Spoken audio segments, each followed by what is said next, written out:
इस मुल्क की अदालती तारीख बड़ी अजीबो-गरीब है कि एक वज़ीर आज़म का जुडिशल मर्डर होता है,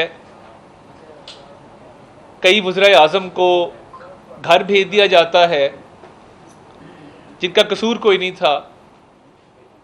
मगर ये रविश नई देखी है कि अदालतें मुल्ज़िमान को घर छोड़ के आती हैं और इस बात की गारंटी मांगती हैं कि मुल्ज़िम को बाहिफाजत घर पहुंचाया जाएगा और घर पहुंचा के रिपोर्ट दी जाएगी कि मुल्ज़िम घर पहुंच गया है।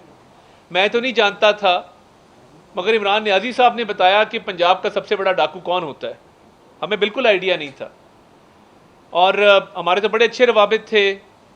हम तो समझते थे कि शायद ये को भले इंसान हैं, मगर 4 माह की हुकूमत में जो करतूत उन्होंने की और उनके साहबजादे ने, उन्होंने करप्शन के पिछले तमाम रिकॉर्ड तोड़ दिए। यहाँ तक कि बुशरा बीबी ये कहने पे मजबूर हो गई, बुज़दार ने तो कुछ नहीं किया था, मोनस बेटा तो मुझे अब मिला है जिसने इतनी कमाई करके दी है। तो लाहौर का मास्टर प्लान हो जिसमें कई सौ अरब रुपए की करप्शन हुई, हाउसिंग सोसाइटियों से पैसे बटोरे गए, पेपर स्कीम्स मैंने पहले नहीं सुनी थी। इमरान खान साहब ने जिसको पंजाब का सबसे बड़ा डाकू कहा, उसी के सेक्रेटरी के मुंह से ये बात सुनी कि पेपर स्कीम्स भी होती हैं, जो तरक्याती मंसूबे असल में नहीं बनते, सड़क का सिर्फ नाम कागज़ के अंदर होता है और उसके पैसे सरकार से लिए जाते हैं, कुछ कॉन्ट्रैक्टर को दिए जाते हैं, कुछ अपनी जेब में डाले जाते हैं। तो ये पंजाब का स्यातरीन दौर था जब कमीशन भी 10 से 15, 15 से 20, 20 से 25 और 40% तक कमीशन अंदर लिया गया पेपर स्कीम्स के तहत।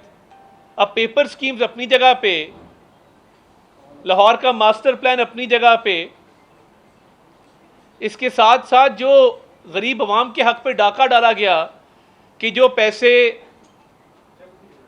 वेलफेयर में जाते हैं, अवाम की फलाह और बहबूद के लिए इस्तेमाल होते हैं, वो तमाम पैसे भी पंजाब गवर्नमेंट जो थी वो गुजरात में लगा रही थी। गुजरात हमारा शहर है, हमें बड़ा प्यारा है, मगर कई सौ अरब रुपए वहाँ लगा देना। अब ये 2 तरह की करप्शन हो रही थी। एक तो ये था कि लाहौर के मास्टर प्लान में, जिसको लाहौर हाई कोर्ट ने ही कुलअदम करार दिया, उसको ख़त्म किया, जिसमें लाहौर का जो एरिया है उसमें ग्रीन एरिया ज़्यादा दिखाने के लिए शेखुपुरा के एरिया को ऐड कर दिया गया ताकि ब्राउन एरिया उसके तनासब से बढ़ाया जाए। अगर लाहौर में फ़र्ज़ करें 20% ग्रीन एरिया है तो शेखुपुरे का एरिया ऐड करके लाहौर के ग्रीन एरिया को 30% कर दिया गया ताकि ब्राउन एरिया बढ़ा दिया जाए जिसमें हाउसिंग सोसाइटियाँ बननी थीं। अब उसमें जिन लोगों की इर्रेगुलर हाउसिंग सोसाइटीज़ थीं, जिन्होंने NOC नहीं लिए थे, जिन्होंने मंजूरियाँ नहीं ली थीं, उनसे करोड़ों रुपया लिया गया कि आप पैसे लेके आएँ और अपनी हाउसिंग सोसाइटी लीगल करवा लें। लीगल से बहुत से हाउसिंग माफिया से पैसे लिए गए कि हम आपको ग्रीन एरिया ब्राउन करके देते हैं, जिधर कंस्ट्रक्शन की इजाज़त होगी आप वो कर लें। अब ये लाहौर का मास्टर प्लान है जिसमें नैब ये कह रहा है कि उजलत में बनाया गया जो इन्वायरमेंट प्रोटेक्शन एजेंसी है, क्योंकि ग्रीन एरिया आपके मेरे बच्चों ने इन फिजाओं में सांस लेना होता है, तो ग्रीन एरिया 1% किसी भी शहर की वो डिस्टर्ब नहीं होनी चाहिए। तो इन्वायरमेंट प्रोटेक्शन एजेंसी का नोटिस जो है कानून के मुताबिक जो रिक्वायरमेंट थी उसको ख़त्म करके फौरी तौर पे करवा दिया गया।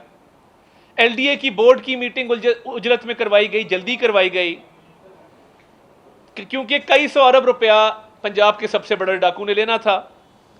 अब जब वो पैसा बटोर लिया गया तो साहबजादे जो हैं वो कह रहे हैं Parvez lie in pain moans in Spain.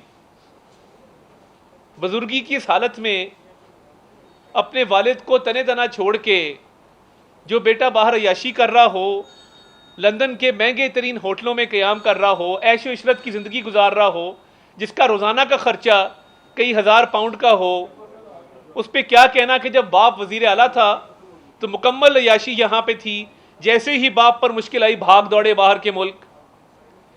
तो ये जो परवेज इलाही साहब पे केसेस हैं, ये किसी ने बनाए नहीं हैं, ये इनका अपना किया धरा है, ये इनके अपने करतूत हैं जो इनके सामने आए हैं।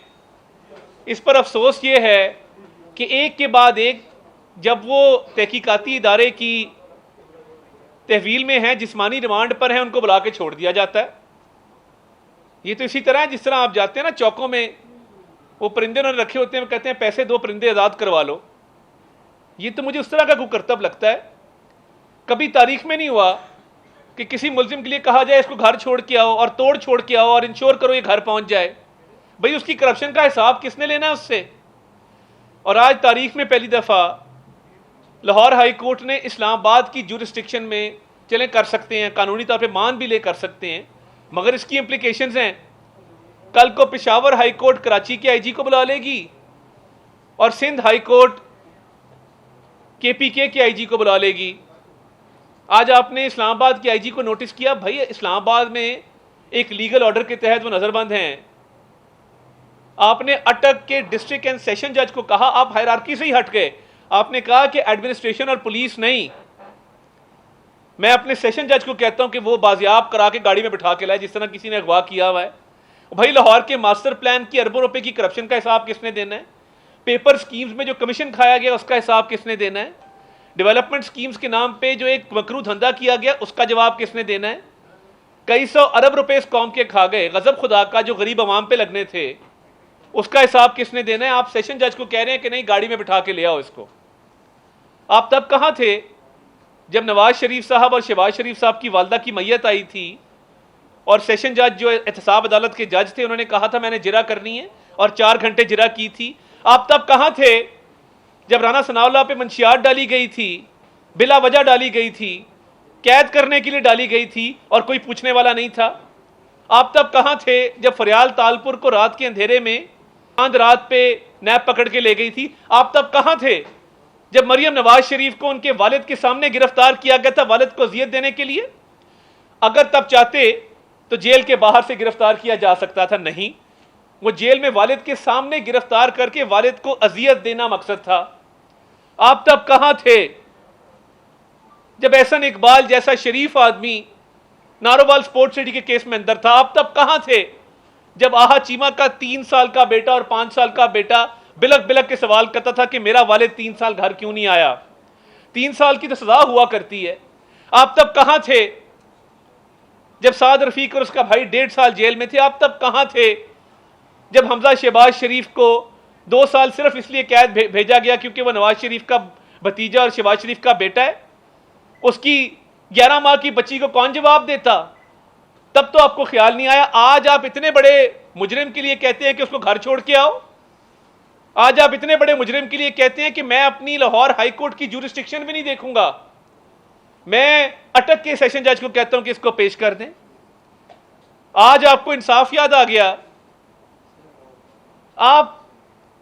तब आपको इंसाफ याद नहीं आया था, खौफे खुदा नहीं आया था कि जब पूरे पूरे खानदान अंदर थे सिर्फ इसलिए कि उस वक्त के हाकिम का ये शाही हुक्म था कि इनको अंदर करना है? तब तो आपको इंसाफ याद नहीं आया, खौफे खुदा नहीं आया। और आज पुलिस अफसरान पे जिस तरीके से कंटेम्प्ट लगाने की बातें की जा रही हैं, मुझे ये बताएं कि उनका क्या कसूर है? यानी एक पुलिस अफसर जो अपने फराइज निभाते हुए एक काम करता है, पुलिस अफसर का क्या कसूर है? आज शो कॉज नोटिस की बातें हो रही हैं, शो कॉज नोटिस दिए जा रहे हैं, कंटेम्प्ट की बातें हो रही हैं। कंटेम्प्ट तो आप पे लगता है कि आपने अपनी जुरिस्डिक्शन से हट के बाहर की एक जुरिस्डिक्शन से एक आईजी को शो कॉज किया है। कंटेम्प्ट तो आप पे लगता है कि आपको चाहिए था कि कोई कानून, कोई ज़ाब्ते का आप ख्याल करते और इस तरह के ऑर्डर पास ना करते कि घर तक छोड़ के आओ।